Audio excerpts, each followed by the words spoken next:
Hey, beautiful souls, beautiful sunshine here with the R Holistic Healer, aka Sonya B. And I just want to say welcome. This is Reiki Time with Sonya B. Today we're going to be discussing the sacral chakra, because we're still in Mercury retrograde. And right now I feel myself stumbling just a little bit over my words. And I do that during Mercury retrograde, but excuse me. Anyway, today we're going to be talking about the sacral chakra. It is the second chakra out of the second energy meridian field that is located at the very center of our energy field, which is we have 7 main chakras that are within our body that are very important, that tends to affect us when we're when they're in balance. It tends to help us in life, but when they're out of balance, it tends to create certain types of energies within our energetic field in life as well too. So today we're going to be getting into the discussion of how to know when they're in balance as well as when they're out of balance. So again, the sacral chakra is the second chakra out of your 7 chakra system. Again, we have many more, but it is the color orange. That's why I'm wearing the color orange. And it is responsible for our essential pleasures in life. And on a physical level, it is tied to our creative sexual energy in a healthy and positive way, as well as being able to create in life with our endeavors, as well as it creates joy within our life when we're in balance, as well as it is tied to relationships, our relationships with ourselves, as well as relationships with others. So anyway, so when we have just know and understand that with each chakra system, there is it's almost like, as I said before, when being in balance as well as being out of balance. So in other words, it's almost like it's a positive as well as a negative side of each of the chakra system. So it just depends. If it's in balance, then it's usually up on the more positive sides. If it's out of balance, it's more so on the, as we refer to as the negative side. So anyway, let's get into the discussion. So how to know when our sacral chakras are in balance? We have positive and relaxed about sexual experiences that are healthy. Remember, there's healthy because there's unhealthy sexual experiences as well too. We're patient, we're able to create, we feel a sense of wellness within our life and things that are around us. We also feel abundant, we also feel joyful, we also are in touch with our feelings as well as we're able to express ourselves in a healthy way. It allows us to be able to be individual persons and to feel safe to be able to express ourselves in life. Again, it's about your creativity and being able to express yourself. So that's how to know when your chakras are in balance. So when they're out of balance, we basically experience things like fear, a fear of change, anger, disorders, depression, rigidness, as well as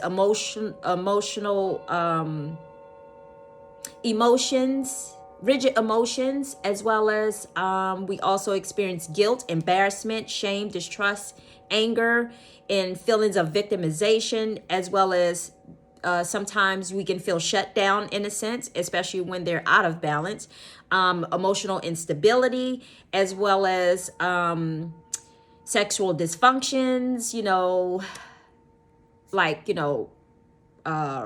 reptile dysfunction and, just those types of dysfunctions, obsession, excuse me, I'm a little tongue twisted, obsession, as well as addictions. So those are some signs of when the sacral chakra is pretty much out of balance. And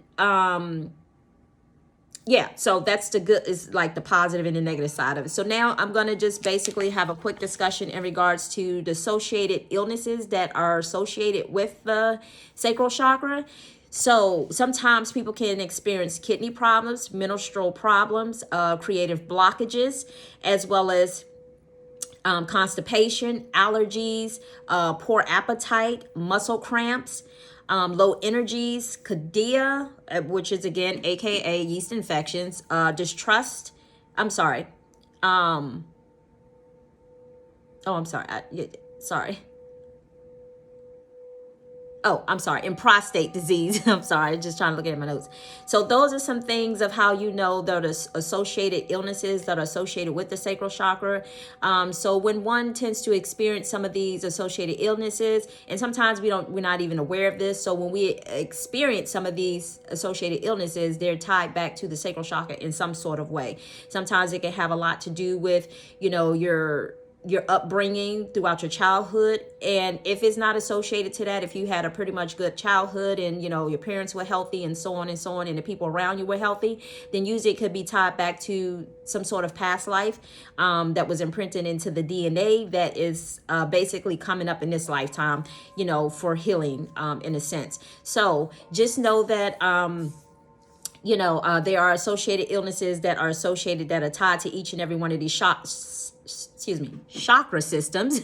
You know, as I stated before, you know, that we have nerves, and we have nerves that are, and emotions that are tied to each and every one of these chakra systems. So just know that sometimes when things, different ailments take place, when different element takes place within our body, they're usually tied back to some sort of emotional, you know, experiences that one may have experienced throughout their lifetime.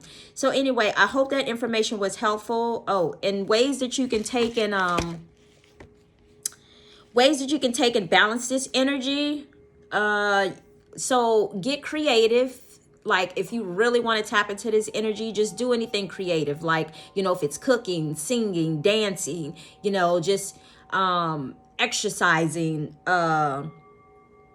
you know, it's a way of moving the energy around and respecting your body in a healthy manner. So just, you know, just doing tapping more into those energies, even if you're not good at something, painting, you know, all of those things. If you're not good at those things, that's okay. The more that you feed that energy, the more it's like you're activating that chakra.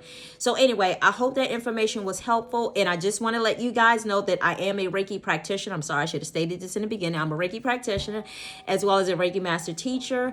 And bear with me because it's my first time doing these videos. But on the other hand, I am not a replacement for a medical healthcare profession. Okay, I want you to understand that. So with Reiki is more of an Eastern philosophy, and it's more so of, you know, it's not just a philosophy, but it's just the way how they believe in treating the whole mind, body, soul, and spirit all in one, opposed to like Western medicine, where it's just, you know, they just treating basically the symptoms. So I just wanted to let you guys know that, so that you be aware of that. And just knowing that sometimes when we experience certain things in our life, is usually tied to a more underlying, in a more it can usually tie back to something spiritually, should I say, that's behind the scenes that we don't necessarily know about.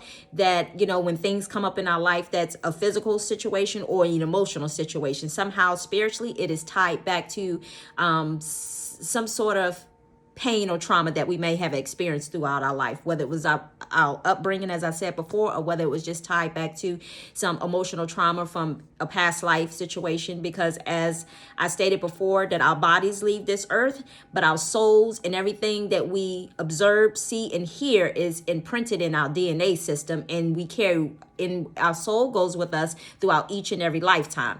So anyway, I hope that information was helpful, and thank you all so much for joining me. And then next week we will be getting into the solar plexus, that is the color yellow. So anyway, I'm wishing you all much love, much light, and stay blessed. And always remember to keep God first. Bye.